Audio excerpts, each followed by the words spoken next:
Agora, sobre a CBF, está para ser publicado hoje a decisão que destituiu o Edinaldo, a partir do momento que for destituída a decisão do Tribunal de Justiça, que anulou um acordo do Ministério Público com a CBF, portanto, derrubou as condições que tinham para a Assembleia que elegeu o Edinaldo. Sempre a gente é meio complicado explicar, mas foi isso que aconteceu. E por conta disso, a eleição se torna inválida e ele é destituído, né, com uma intervenção aí do presidente do STJD. Agora precisa ter a publicação dessa decisão para saber exatamente como que vai se dar essa intervenção, essa é a primeira coisa. Que poder vai ter o interventor, porque o curioso desse caso é que teve um julgamento, eu estava lá, o Igor também, o Igor Siqueira, aqui do UOL, e como o desembargador não permitiu que a gente gravasse, nem apresentou até agora nenhuma nota taquigráfica, o que a gente tem é o que ele falou lá. Como que isso vai se transformar na decisão de fato? Ninguém sabe, porque ainda não foi publicado. Inclusive, tem coisas que ele falou lá, que a Lei Pelé foi revogada, que não condizem com o correto, digamos assim. A Lei Pelé não foi revogada. Então, precisa ver como é que ele vai escrever a decisão que destituiu o Edinaldo, para a gente saber exatamente quais são as regras a partir de agora. E está previsto que saia hoje, e a partir daí a CBF vai recorrer, e aí, em algum tempo, aí a gente vai ter uma decisão da Justiça de fato, se vai ter uma eleição da CBF em janeiro. Mas precisamos ver o que eles vão colocar no papel, porque uma coisa é o que a gente viu na sessão, outra coisa é o que efetivamente está no papel e é o que vai valer da decisão de destituição do Edinaldo, que ele foi destituído de fato. Mas estou falando quais são as condições dessa destituição. A gente não sabe ainda totalmente. E se vai ter recurso, e se vai ter eleição, como é que vai se desdobrar? Recurso certamente vai ter, até o STJ, né? A discussão que tem é porque, na verdade, a CBF ganhou a ação com essa decisão. Então, como que ela vai recorrer de uma decisão que ela ganhou? Esse é um ponto que a oposição coloca. Né? É uma contradição, porque antes de ter o acordo do Ministério Público, no final era o Ministério Público contra a CBF. No final, os desembargadores deram, não, beleza, CBF, o Ministério Público não pode falar nada. Só que para a atual CBF, isso significa a destituição do presidente. Então, o Edinaldo pode entrar, ele pessoalmente, foi uma coisa que eu ouvi, pode ter outros mecanismos ali para ele recorrer ao STJ, mas a CBF em si, eu não sei se ela pode recorrer, porque ela ganhou. No fim das contas, né? Então, mas vai ter um recurso, certamente vai ter um recurso. A aposta da CBF é de reversão da destituição no STJ, Superior Tribunal de Justiça. O Thiago Arantes vai entrar daqui a pouquinho com a gente para falar do Super Girona. Imagine ele sendo perguntado pelos colegas catalães, espanhóis e europeus: o que está acontecendo na CBF? Ele não vai conseguir. Imagina o Carlo Ancelotti com o assessor lá tentando entender o que está acontecendo aqui. Ele tá pedindo assim, você traduz essas matérias aqui para saber se o cara com quem eu conversei ainda é presidente, não é presidente. Tá com todos os telefones na cabeça agora para tentar entender e não está conseguindo chegar a informação. Tá tudo truncado pro homem. Imagina, meu Deus. Só existe uma palavra em italiano para definir essa situação na cabeça do Ancelotti. O quê? Madai. Madai é uma espécie de droga. M. Madai. F. O italiano fala desse jeito, assim, é engraçado. Madai. O imbróglio não é. Eu precisaria ver a origem da palavra aqui, imbróglio. Imbróglio é uma palavra italiana que foi, na minha opinião, mal traduzida para o português, né? Porque no dicionário no Brasil está escrito imbroglio com acento agudo no O. Então, com a palavra traduzida para português, a gente deveria falar imbróglio, porque está escrito imbróglio no dicionário. Sim. Né?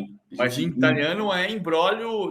Mas o sentido é o mesmo, né, PVC? É sentido de confusão. Então ele já tem a palavra, ele já sabe. A palavra é também imbróglio, entendeu? Ele, pelo menos, nesse caso, ele não precisa de tradução. Quando ele vira ali nos nossos textos imbróglio, ele vai saber. Ih! Deu ruim. Deu ruim. Madai. É assim, PVC? Madai. Então, beleza. Eu tinha um jornalista italiano que eu conversava muito e ele falava: está acontecendo no Brasil uma situação assim, assado. Ele falava: Madai. Vamos ficar de olho na leitura labial do Ancelotti quando ele aparecer por aí. Se sair a gente já sabe que deu ruim. Então, beleza. Vou ficar ligado. E Rodrigo Matos e PVC estão de verde, mas não foi combinado. Não é o novo uniforme do de primeira. Estou homenageando o PVC pela semana passada. Não tem homenagem. Não odeio essa história de homenagem. Não campeão mundial de fazer essas coisas. Aqui a gente é jornalista. Eu só uso camisa verde na minha varanda. Tá certo. Bom, foi a primeira que eu peguei aqui na gaveta. Então, eu peguei uma outra. Eu peguei uma cinza. Só que aí eu fui fazer um omelete de manhã. Sujou. E a tampa do omelete estava torta. Eu fui prender a tampa. E ainda sem com o dedo mindinho, né? Olha toda a minha camisa. Ainda não. Mas isso aí... Estamos em sintonia, PVC, de qualquer jeito. Muito bom, muito bom. Rodrigo Matos, obrigado, viu? Valeu, abração, gente. Até mais, tchau. Boa tarde, já passamos do meio-dia. A gente vai ter Thiago Arantes na sequência. Antes, PVC, eu sei que hoje é o dia que o DM vai te... né? Hoje você vai passar pela cirurgia. Vai me recortar, A gente já tá desejando que tudo aconteça bem, que nada de mal ocorra, mas você ainda tem uma prancheta parcialmente liberada pelo PVC, pelo DM para fazer. Amanhã vai estar tudo bem, amanhã vai estar melhor que hoje. Vou estar com alguma proteção no dedo, mas vai estar melhor que hoje. Então vamos à vinheta da prancheta do PVC, parcialmente liberado pelo DM.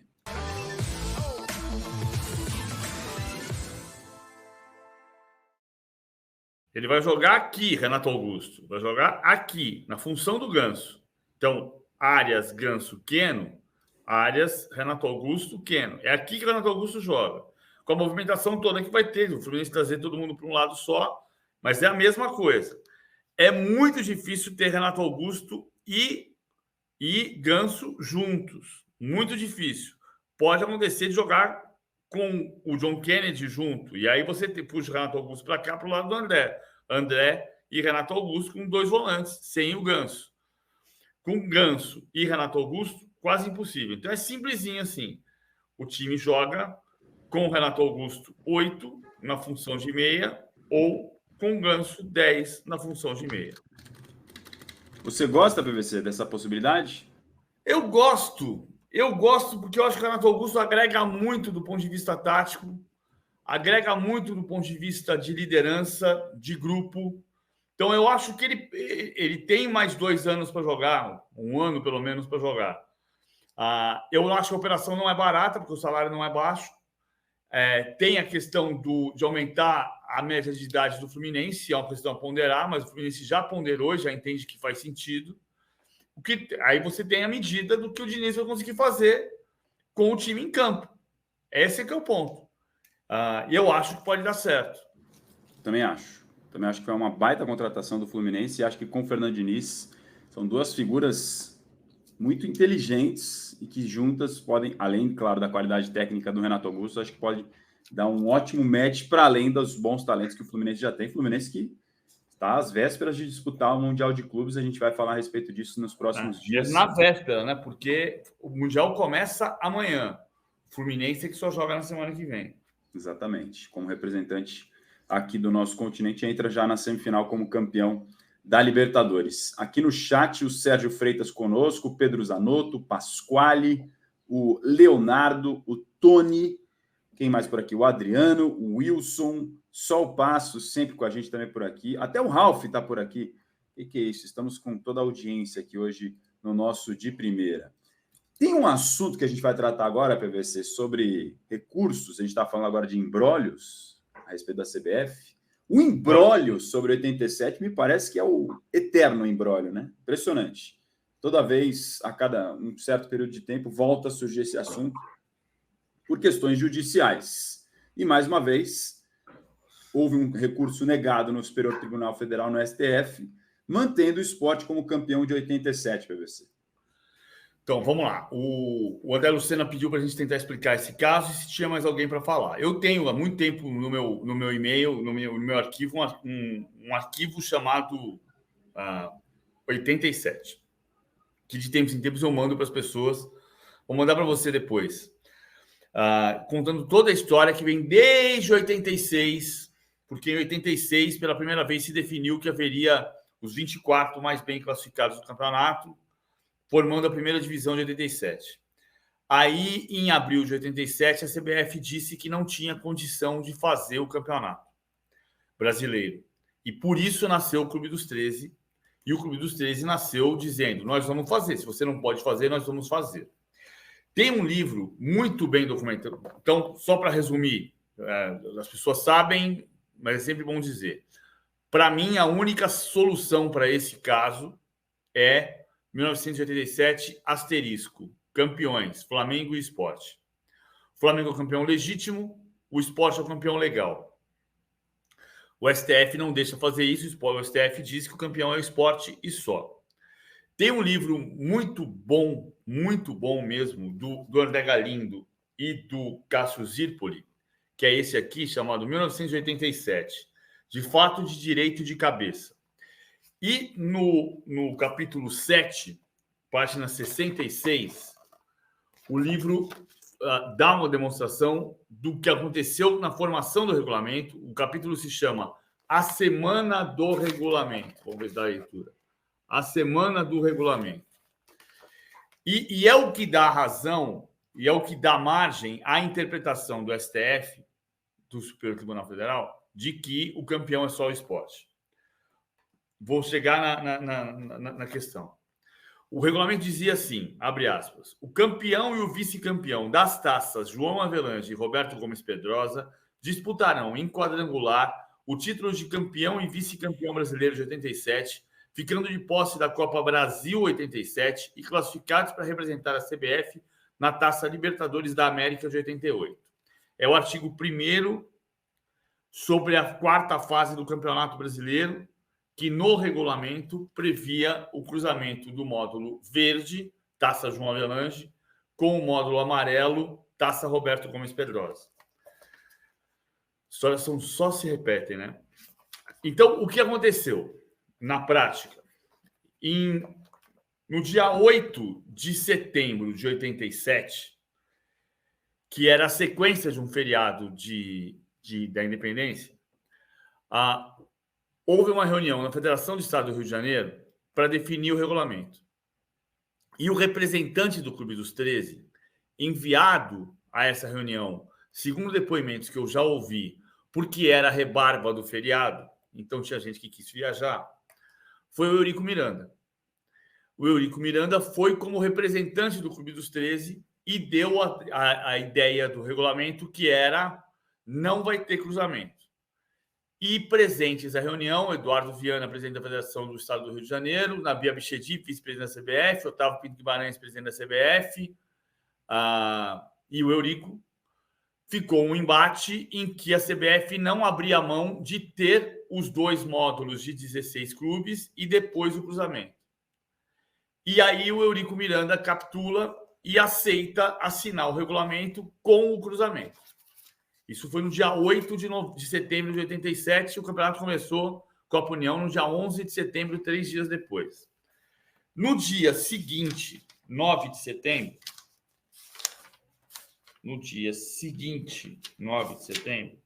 o Márcio Braga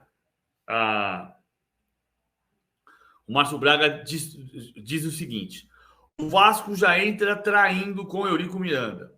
Tudo armado pelo grande cabeça disso tudo, Eduardo Viana, caixa d'água. Não temos nada com isso. O Eurico fez merda como fez a vida inteira.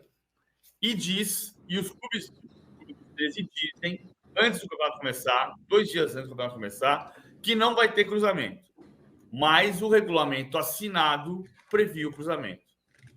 É por isso que toda vez que vai para o STF, como foi 5 dias atrás, o STF ratificou a decisão do Sport campeão e rejeitou o recurso do Flamengo, ele se baseia no regulamento do campeonato que dizia que ia ter o cruzamento. Por isso que o Sport, não dá para dizer que o Sport não é campeão. Agora, o Brasil inteiro, inclusive Pernambuco, assistiu à decisão, dia 13 de dezembro, Flamengo e Internacional como campeão brasileiro. Flamengo e Inter decidiam com o título brasileiro. Em Pernambuco, é verdade, o livro fala disso, o André Galindo é pernambucano. Ele diz que o Diário de Pernambuco tratava como a final do módulo e que depois haveria o cruzamento. Mas a gente assistiu o Campeonato Brasileiro sendo a Copa União. Por isso que, na minha visão, o campeão legítimo é o Flamengo e o campeão legal é o Sport. Mas, no final da semana passada, o STF rejeitou o recurso do Flamengo mais uma vez e determinou mais uma vez que o Sport é o único campeão de 37. E por isso que a gente está tratando desse tema novamente, por causa desse recurso. O blog Lê em Campo do nosso companheiro Andrei Kampf, colunista do All Sport, fala sobre essa sentença que foi proferida. O ministro Dias Toffoli, relator, reforçou a decisão do tribunal que reconheceu, abre aspas, em definitivo, o Sport Clube Recife, como único campeão legítimo do Torneio Brasileiro de Futebol de 1987, conduz à inexorável improcedência do pedido formulado na ação principal. Daí porque não merece prosperar a irresignação recursal, fecha aspas, o juridiquês me mata. Em 2017, 30 anos do término da competição, a primeira turma do Supremo Tribunal manteve a decisão que proclamou o Sport como o único campeão brasileiro de 87. A discussão sobre a Taça das Bolinhas, também famosa, veio na sequência, e aí o próprio Andrei aqui no blog coloca mais um trecho da decisão. Ante o exposto nos termos do artigo 21 do Regimento Interno do Supremo Tribunal Federal, nega o seguimento ao recurso. Portanto, por isso que a gente está falando desse tema mais uma vez, porque novamente um recurso foi negado no Superior Tribunal Federal. André Galindo, grande jornalista, companheiro nosso, trabalha no Grupo Globo e fez esse livro que o PVC acabou de mostrar para a gente. E Cássio Zirpoli. Só para dar os dois autores. Eu sempre penso no Galindo que trabalhei com ele, mas assim o livro é de André Galindo e Cássio Zirpoli. E o Cássio faz um trabalho também sobre clubes do Nordeste. Ele tem algumas produções de conteúdo nesse sentido. Também é bem legal, vale acompanhar. O livro é bom, PV? O livro é bom, é documentado. O livro tem uma visão pró-esporte. Mas o livro tem documento. O importante é que tem documento. Por exemplo, o trecho do regulamento que eu citei. É o regulamento do campeonato. E aí a documentação do dia seguinte do Márcio Braga dizendo, não, a gente assinou, mas o Eurico traiu. Nós não vamos seguir com isso. Então, o que o livro também ajuda a desmentir é que... Porque muita gente fala assim, mudou o regulamento depois. Não mudou depois. O regulamento foi assinado no dia 8 de setembro de 87 e a Copa União começou no dia 11 de setembro de 87. O regulamento foi assinado por um representante do Clube dos 13, o Eurico Miranda. Depois, tratado como um representante do Clube dos 13 que não tinha legitimidade para assinar o documento, mas assinou o documento 3 dias antes do início do campeonato. Repito, para mim, o campeão legítimo é o Flamengo. Mas o campeão legal é o Sport. Então, eu sempre disse, a gente tem que colocar um asterisco para dar acesso à informação para quem nasceu em 88 ou 89, como alguém que a gente conhece aqui. Exatamente. Essa pessoa aí é melhor deixar abaixo. Agora, quero saber se Thiago Arantes vai conseguir explicar para os seus companheiros espanhóis a polêmica de 87, quem é campeão brasileiro em 87 e quem é o presidente da CBF. Boa tarde, Thiago Arantes. Seja bem-vindo. Missão tranquila para você. Boa tarde, Jazam. Boa tarde, PVC. É mais fácil a gente explicar como que o Girona está em primeiro no Campeonato Espanhol do que explicar esse imbróglio, para usar a palavra que vocês tinham falado antes, da CBF e essa história de 87. Na história de 87, eu já li bastante coisa a respeito, já ouvi muito o PVC comentar a respeito, e realmente cruza, né, os cabos dos neurônios da cabeça da gente para tentar explicar para os companheiros aqui como é que houve 2 campeonatos no mesmo ano. Outro dia eu estava tentando explicar a unificação dos títulos do Campeonato Brasileiro também. E, enfim, são temas que são muito próprios, né, do futebol brasileiro, alguns deles, e aqui realmente é mais difícil. Agora, difícil vai ser... Quer que eu pergunte 87, você responde Real Madrid. Exatamente. Na Quinta del Buitre. Exatamente, na Quinta del Buitre, com o Butragueño, né, com o Mitchell, que não é o Mitchell, que também é treinador, mas que não é o Mitchell, treinador do Girona, que é um dos nossos assuntos de hoje. É o outro Mitchell, o que era companheiro de Real Madrid do Butragueño, que no Brasil ficou famoso como Michel, né? Fez o gol contra a seleção brasileira na Copa de 86. Thiago Arantes, que está direto de Barcelona para conversar com a gente aqui, pedimos a presença dele. Aliás, até para dar uma resposta aqui para o nosso chat, o Xamã perguntou assim, cadê o assunto SAF do Lion? Teremos em instantes, ao vivo, o presidente do Fortaleza, o Marcelo Paz, que vai conversar com a gente por aqui, ao vivo no dia primeiro, ele que gentilmente vai nos atender hoje, daqui a pouquinho comigo com o PVC. Então, fique conosco. Na sequência, teremos o presidente Marcelo Paz, que já está se posicionando aqui com a gente nos bastidores. Mas a gente traz o Thiago Arantes aqui para tentar explicar para a gente, para nós aqui do continente todo, como que o Girona, a gente abre a tabela hoje da La Liga e você bate o olho e assim, vou ver, né, como é que tá a briga Real Madrid e Barcelona. E você se depara com o Girona. O Girona é o líder da La Liga, tem 41 pontos, 2 a mais do que o Real Madrid, e abriu uma bela vantagem sobre o Barcelona de 7 pontos, vencendo o próprio Barcelona por 4-2. A coluna do PVC, o Thiago Arantes, ele chama o Girona de Super Eu vou Girona. mostrar por quê. Ó, fecha vocês dois que eu vou mostrar por que eu chamei de Super Girona. Vai lá. Então vamos lá. Enquanto o PVC vai buscar a explicação, o Thiago Arantes, dá para chamar de Super Girona? Acho que dá, né? Por enquanto, vamos aproveitar o momento para chamar de Super Girona, né? O time está jogando muito bem, realmente. São vários fatores que a gente vai comentar daqui a pouco. E é uma referência, se não foi a referência do PVC, é a referência que eu me lembro do Super Depor, né? Que foi o Deportivo La Coruña dos anos 90. Primeiro com o Bebeto, né? Que acabou perdendo o campeonato. Depois com o Djalminha, que foi campeão espanhol, o Deportivo La Coruña. E aqui eles chamam até hoje de Super Depor. Então, se não foi essa a referência do PVC, foi uma referência acidental, pelo menos para mim. Eu que comecei a acompanhar o futebol, olha lá, é isso mesmo, é o Super Depor, que é a referência do Super Girona. PVC, eu não combinei com o PVC, hein? A gente foi conexão de 9 mil quilômetros de distância, conexão mental minha com o PVC. Essa aí de quem é? É a do Djalminha, PVC? Essa aí? Não, essa daqui é de 94, Bebeto, não tem número, ela não tem número, mas é Bebeto e Mauro Silva, que o time era Arsênio Djukic, Iglesias, né? Djukic. Esse é o fera, hein? Bateu o pênalti. A semelhança, daqui a pouco o Thiago vai explicar direitinho, mas assim, não é semelhante porque são casos diferentes, investidores diferentes. Mas ali em 92, quando o Deportivo La Coruña subiu, voltou à primeira divisão espanhola, o Augusto César Lendoiro, que era um empresário da cidade, na Galícia, que colocava dinheiro e contratou o Bebeto numa disputa fabulosa com o Borussia Dortmund, porque o Bebeto assinou 2 documentos. O Bebeto assinou com o Borussia Dortmund e assinou com o La Coruña. E acabou indo para o La Coruña, mas teve que pagar a multa depois para o Dortmund. E aí se montou um time que tinha Lianho, Djukic, Ribeira, López Recarte, o ataque era Cláudio e Bebeto, tinha Fran como 10, tinha Romero como lateral esquerdo, era um time Mauro Silva, Donato, e esse time foi vice-campeão espanhol em 94, perdendo um pênalti contra o Valência, e o empate com o Valência permitiu ao Barcelona terminar empatado com o Deportivo La Coruña, e pelo confronto direto o Barcelona foi campeão. Depois o Depor foi campeão em 2000, aí Songo, Manuel Pablo,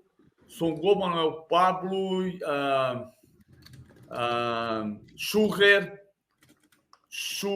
Donato, Romero, Mauro Silva, Jokanovic, Victor, Djalminha, Fran e Roy Mackay na frente. Era o time de 2000, já dirigido pelo Javier Irureta, o técnico que levou a cabeçada do Djalminha e que o Djalminha não foi para a Copa do Mundo por causa disso. O time campeão de 2000 quebrou a hegemonia do La Coruña. Você sabe que desde 99 Barcelona, 2000 La Coruña, 2001 Real Madrid, 2002 Valência, desde 2002 não há 4 temporadas seguidas na Espanha com 4 campeões diferentes. O que vai acontecer se o Girona ganhar o campeonato. Mas desde 2002 também não havia 3 temporadas seguidas com 3 campeões diferentes, como houve nessa temporada, com Atlético de Madrid, Real Madrid e Barcelona campeão em 2023. Então, tem um momento de mudança no futebol espanhol, saindo um pouquinho da dualidade, pelo menos porque foram 3 temporadas, Atlético de Madrid campeão 21, Real Madrid campeão 22, Barcelona campeão 23. O que nos ajuda a explicar toda essa loucura que está acontecendo, Thiago Arantes? Como você explicaria para alguém que não faz ideia por que o Girona é o líder? O Girona, principalmente, é um projeto muito bem montado, né? Muito bem organizado. É um clube que tem dinheiro, ele é um clube que ele tem 47% da propriedade dele, das ações, são do grupo do Manchester City, né? O mesmo grupo que tem o New York City, que tem o Troyes na França, que tem o Bahia no Brasil. Então, existe uma estrutura por trás. E o trabalho da diretoria de futebol foi muito bem feito, né? Tanto em contratar um técnico que era muito promissor, que ainda não tinha grandes resultados, que é o Mitchell, mas que tinha bons trabalhos, e a montagem do elenco também foi muito interessante, né? O Girona hoje ele tem jogadores que não foram aproveitados em Real Madrid Barcelona, Manchester City, como é o caso do Aleix Garcia, que chegou a jogar um pouco ali, alguns jogos pelo Manchester City, mas não foi aproveitado, e hoje é um dos principais jogadores do Girona. O próprio Gutierrez, né, que fez um golaço ontem, o Miguel Gutierrez é jogador da base do Real Madrid e não foi aproveitado pelo Real Madrid. O Eric Garcia, zagueiro, que jogou pouco, né, até no Barcelona, pelo que se esperava dele no Barcelona, ele não teve espaço no Barcelona e foi para o Girona, então foi um elenco bem montado, um elenco que foi montado pela mesma diretoria de futebol, que já tem aí 4, 5 anos no clube. Eles têm uma facilidade interessante no mercado também, de conseguir alguns jogadores, porque 16% do clube, das ações do clube, são de uma organização chamada Girona Football Group, cujo dono é o Pere Guardiola, que é irmão do Pep Guardiola e que é um dos grandes empresários do futebol espanhol, então, e do futebol europeu, na verdade. Então tem uma organização muito sólida por trás do Girona. E aí o resto realmente é um time que encaixou muito bem, um time que não tem as competições europeias, né, para ter ali que fazer um revezamento de jogadores, e que tem realmente feito jogos de altíssimo nível. Talvez o único jogo que não foi de alto nível do Girona, eu devo ter visto, se não todos, quase todos, foi contra o Real Madrid, que realmente perdeu por 3-0, em um jogo que o Girona não chegou a jogar mal, mas que jogou abaixo do que tem feito nas outras partidas, né? O Girona nesse jogo teve ali 3, 4 chances, não fez nenhum gol, o Real Madrid teve 3 chances, fez os 3 gols, e é a única derrota do Girona até agora na competição. O 16 jogos, 13 vitórias, 2 empates e 1 derrota, é o líder com 41 pontos, PVC. Tem uma curiosidade que é a seguinte, o 47% do Grupo City, como você falou, 35% do Marcelo Clauri, que é um empresário nascido na Guatemala, de nacionalidade americana e boliviana, que é dono majoritário do Bolívar, clube no qual ele é sócio do Grupo City. Só que, diferentemente do Girona, o Clauri é minoritário em relação ao City do Girona e é majoritário em relação ao Grupo City no Bolívar. E isso, PVC, até, de certa forma, é montado de uma maneira para que o Grupo City não tenha 51%, né, ou 50,1% das ações do Girona, porque isso poderia render algum problema com a UEFA por aquela questão de terem clubes da mesma propriedade maioritária, né, uma questão que durante muito tempo foi debatida com relação aos clubes da Red Bull, por exemplo, né, o Salzburg e o Leipzig. Essa temporada o Milan está na Champions League e o Toulouse jogaria a Europa League, e os dois poderiam coincidir ali na Europa League, caso o Milan ficasse em terceiro no grupo. Então é um debate que sempre existe aqui, isso de se clubes do mesmo dono podem se enfrentar em competições europeias.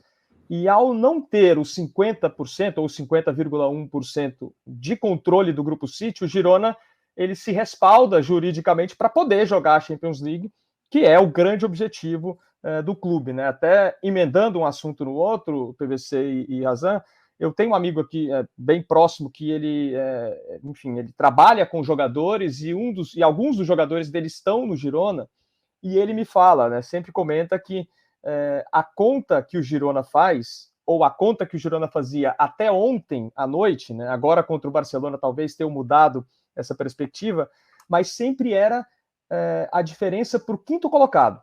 O Girona, o clube sabe que está numa posição espetacular, é o melhor momento da história do clube, mas sempre eles vão olhando ali. A gente está 11 pontos na frente do Atlético, a gente está 12 pontos na frente da Real Sociedad, porque realmente o objetivo final é a classificação para a Champions League.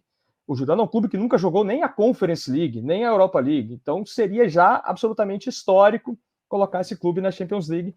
Mas claro, aí a gente começa a lembrar daquele Leicester City, né, da temporada 2015-2016 na Premier League, e a gente começa a pensar que a história pode se repetir, embora o contexto, né, PVC, seja bem diferente, até porque aquele ano na Premier League tudo estava muito difuso e não tinha um clube como esse Real Madrid, por exemplo, naquele ano da Premier League. Né?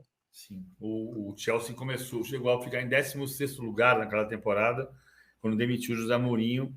Estava um pouquinho acima do 16º, mas demitiu o José Mourinho e era o último campeão em 15 que não brigou pelo título. O time de 94 inteiro, que eu fiquei devendo, Lianho, Djukic, Ribeira e Voro. Lopes, Recarte, Aldana, Mauro Silva e Nando, Fran, Bebeto e Cláudio. O técnico Marcelo Iglesias, esse é o time vice-campeão. O time campeão de 2000 eu falei inteirinho.